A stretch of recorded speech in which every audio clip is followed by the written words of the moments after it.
In today's video, I'm going to teach you how to enter opening balance in QuickBooks Online. Before we jump in, a quick note on what an opening balance is. It's the amount your account already has on the day you start tracking it in QuickBooks. For a bank account, this usually comes from the ending balance on your most recent bank statement before your start date. Having that statement handy will make this quick and accurate. From your QuickBooks Online dashboard, start by clicking the Settings gear icon in the upper right corner. In the menu that opens, select Chart of Accounts. This is where all your accounts live, and where you'll add the new bank account you're setting up with an opening balance. Next, click the New button to create a new account.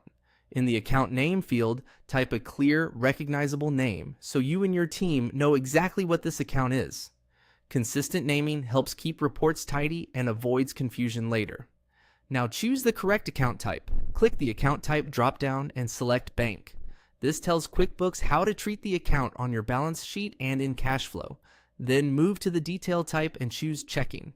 Detail type gives QuickBooks a bit more context, so pick the one that best matches the account you're creating. Scroll to the Opening Balance section. In the Opening Balance field, enter the amount from your bank statement. Accuracy matters here, so double check the number and make sure you're using the balance that corresponds to the date you'll enter next. Right beside that, set the A's of date. Choose the date that matches the balance you just entered, typically the statement's ending date right before you begin tracking activity in QuickBooks. Picking the correct date helps prevent gaps or overlaps in your transaction history. When everything looks good, click Save. QuickBooks will create the account and post the opening balance entry on the date you chose. A couple of tips as you wrap up. If you plan to connect your bank to automatically download transactions, make sure the A's of date is before the first transaction that will import.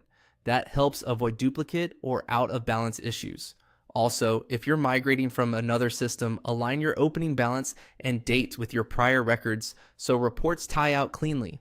After saving, you can return to the chart of accounts to confirm the new account appears with the balance you entered.